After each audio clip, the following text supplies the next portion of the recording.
हिऱ्यांमुळे जशी दागिन्यांची किंमत वाढते, तशीच सत्कर्मांमुळे माणसांची किंमत वाढते. यशस्वी होण्याचा एकच उत्तम पर्याय तो म्हणजे दुसऱ्यांचं भलं झालेलं पाहण्याची ताकद आपल्या मनात असली पाहिजे. तू कोणालाही फसवू नकोस. मी आहे तुझ्या पाठीशी. तुझी कधीच फसवणूक होऊ देणार नाही. मोठा अधिकार, संपत्ती यांचा चिरकाल भरवसा मानू नये. ऐहिक जीवनाचे नश्वर स्वरूप जाणावे. निष्काम कर्म करावे.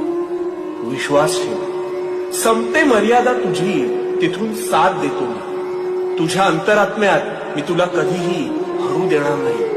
या कलियुगात तुला कधीही एकटं सोडणार नाही. कारण भिवू नकोस, भिवू नकोस, मी तुझ्या पाठीशी.